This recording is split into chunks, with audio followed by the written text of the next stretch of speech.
Welcome students, आपका मेरे channel science classes by doctor Kumkum Saxena में बहुत स्वागत है। और आज मैं आपको बताने जा रही हूँ कॉम्प्लेक्स टिश्यूज़ का दूसरा भाग। फ्लोएम मैंने बता दिया था, आज मैं आपको जाइलम बताने जा रही हूँ। जाइलम क्या है, फ्लोएम क्या था? फ्लोएम जो था पत्तियों द्वारा तैयार पौधे के भोजन को पौधे के विभिन्न भागों में पहुँचाना उसका कार्य है। कॉम्प्लेक्स टिश्यूज़ का क्या मतलब है? जिस टिश्यू में एक से अधिक प्रकार के टिश्यू होते हैं वो कॉम्प्लेक्स टिश्यू कहलाते हैं। जैसे ये हैं दारू, जाइलम और फ्लोएम जो है पोषवाहा, और दारू या जाइलम और फ्लोएम ये कहलाते हैं आपके कॉम्प्लेक्स टिश्यू। ये आपके सामने बना हुआ है जाइलम टिश्यू, है ना।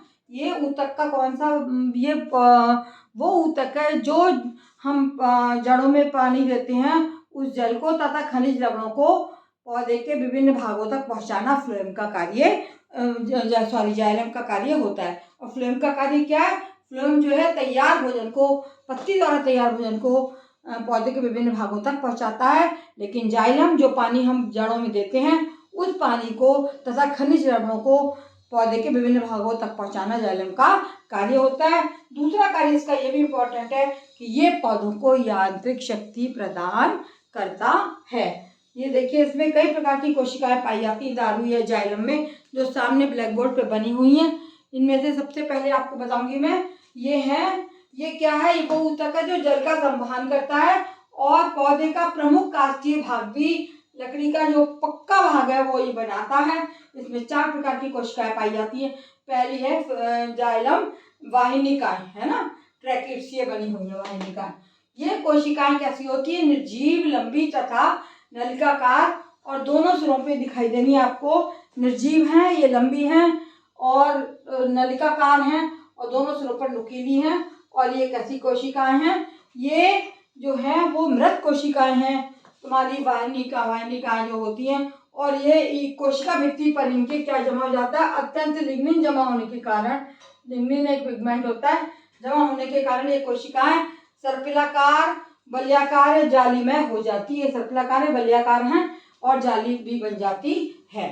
तो ये आपकी है जाइलम वाहिनिकाएं। दूसरे प्रकार की जाइलम वाहिकाएं तो यहाँ पे दिखाई दे रही हैं।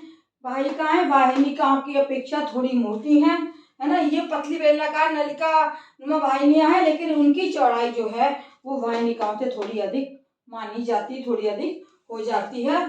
और ये भी सर्पिलाकार, वलयाकार, जालिकावृत और गर्ती हो जाती है। नीचे आपको दिखाई दे रही है। तीसरा हमारा प्रकार है जाइलम पैरेन्काइमा। ये क्या है? ये जीवित कोशिकाएं हैं जाइलम पैरेन्काइमा। दारू मृदुतक ये है xylem parenchyma, parenchyma tissues, parenchyma, ये जाइलम की पैरेन्काइमा टिश्यूज हैं। और इनका कार्य क्या है कि ये जो है जीवित कोशिका है, ये मृदुतक के समान होती हैं, परंतु इनकी भित्ति पर अत्यधिक लिग्निन जमा होने के कारण ये कैसी हो जाती हैं? थोड़ी मोटी हो जाती हैं। जाइलम पैरेन्काइमा ये मोटी मोटी दिखाई दे रही हैं और इनमें लिग्निन जमा हो गया। इसमें ये प्रोटोप्लाज्म है और ये केंद्रक इसमें पाया जाता है। इन्हें हम जीवित कोशिकाएं कहते हैं। इनका नाम है जाइलम पैरेन्काइमा और ये थोड़ी मोटी कोशिकाएं होती हैं।